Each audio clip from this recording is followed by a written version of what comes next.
Hi everyone, this is Karak from Angry Centaur Gaming, and today I'm bringing you a review for the upcoming Steam game, The Spatials. A throwback to older PC titles like Startopia, The Spatials is another game coming to PC after an initial release on mobile platforms. Let's see if it pays for that heritage with shallow gameplay and perfunctionary depth, or if The Spatials makes its way to PC in a form that actual desktop users desire. And unlike Double Fine and space-based DF9, apparently these guys don't cut and run without telling anyone. Let's check it out and see what we get with Spatials, a game of space, little Muppet men, and plebeian bureaucracy. The Spatials is developed by Weird and Rye and should be out on March 30th. And the reason I say should is because, like the last 5 games I've looked at on pre-release on Steam, there's a chance it may take an extra day or two for someone to find the fucking start button. Graphics are up first. For a game looking down in a threatening manner on the follically challenged Muppet men and women of the game world, you'd think that artistic impression would take a backseat to delivery of information. However, Spatials does a remarkably good job of mixing the two,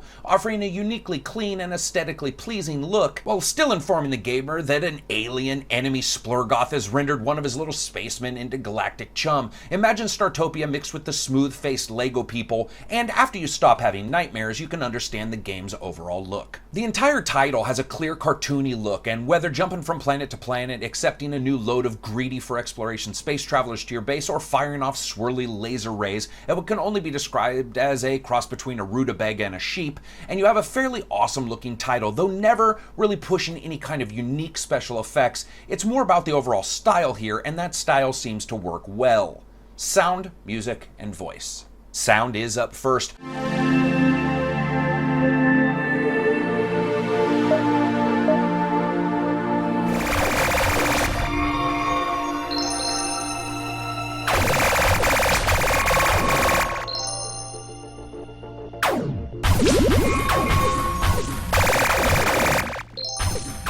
Retro laser warble? Check. Tiny grenade explosions rendering vegetable animal crossbreeds into easily edible pieces? Check. The game's sounds are solidly within the adequate department, not endearing themselves to your ears, but never really making you want to swallow your old expired medicine from your appendix surgery. In the end, it's good, solid sound throughout, just not excellent. Music is up next.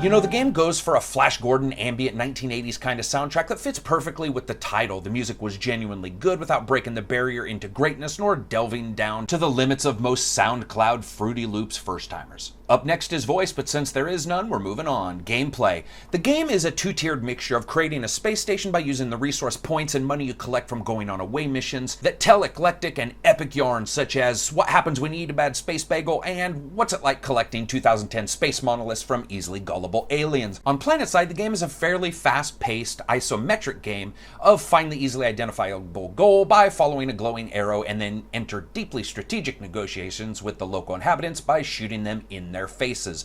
All this could get old fast if not for a network of upgraded capabilities and skills that subtly change how away missions play and, more accurately, the enemies within them and how they are defeated. I'm not saying it's deep, but it's certainly more than a casual game would allow and much more than I actually expected from this game.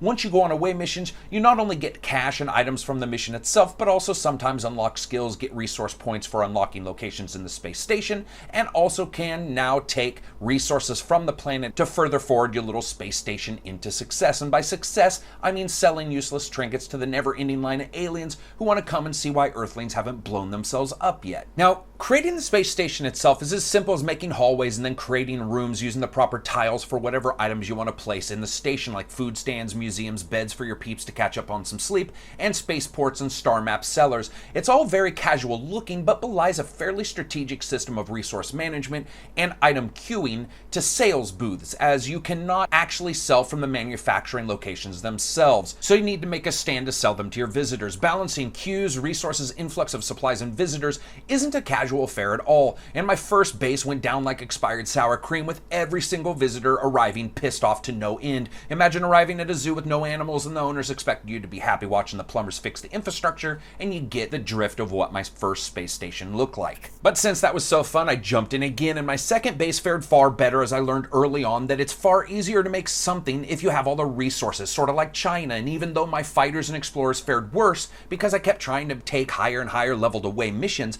despite not quite being ready for them, luckily the game doesn't have an employee feedback situation where the away mission volunteers send you a picture of them all mooning you with a big foam middle finger on boss's day. My own lack of administrative abilities notwithstanding, the game has a good interplay of systems with checks and balances in the proper places, keeping you always moving from, say, away missions to leveling up peeps to handling their ever-growing cravings, like every high-level character suddenly decides that ice cream's the only food they'll eat, and then bouncing over to the space station building module to continually dance across the desires of visitors who, while never happy, seem to continually tell everybody else about the shitty little space station that they simply must come visit to see how the lower half lives, with 4 pinkies up while they drink alien champagne. Fun factor: despite being a failure almost as many times as I am in real life, I never found myself angry with the game. If I pushed the resource gathering too hard, I got ruined and wasted time and could jump to arbitrary questing for a bit to level up. When I found out that the base was out of star maps and quickly learned how to make sure I had the basic resources, markets, and machinery to create them, it actually was a really fun game, even if that meant going back on another away mission to gather more items. It was fun. I'm not talking earth-shattering enjoyment, the kind of which changes your life, like that chick on that circus ride who orgasmed when it shot off and who's probably still riding the damn ride right now, but still enjoyable nonetheless. However, there is one place where the game just simply falls on its fat little chubby but adorably smooth face: the help menus, and the overall tutorials for the interplay of the systems is just woefully inadequate and basic. For a game that prides itself on offering more than any other games of its ilk, and frankly just being fully released compared to Double Fine's tragedy of a title, this game's help system is the equivalent of, let's say, considering Patty Cake's sign language. That entire system needs to be blown up, examples need to be given, and the interplay between systems needs to be described far more in detail. You can't yell at the top of the mountains how cool you are, and then when someone asks why, you just yell back "because" super loudly and hope they believe you. Longevity. I can't see the game holding me forever, but it offers more than enough replayability and randomness and depth of gameplay to make the longevity seem equally adequate for the price. So let's break it down. What does the Spatials do right? The overall look of the game just fits for this style. It's great, it's clean, love the aesthetic. The interplay of gameplay systems is actually really excellent, and I liked what you could do. You could seem to do a lot of different things, and there was a lot of exploration and sort of understanding the game seemingly organically. The music is very fitting, excellent music. I really enjoyed it. What does Spatials do wrong?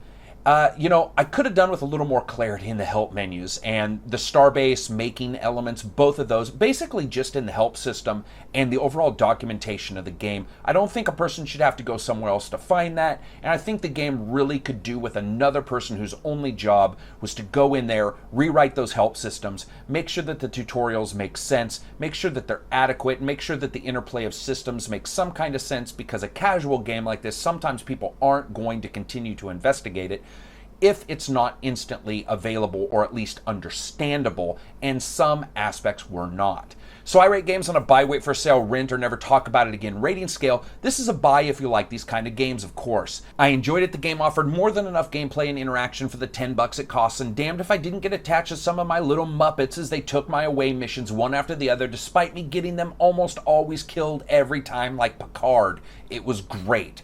So that's it for me. If you like the video, hit like. If you disliked it, hit dislike.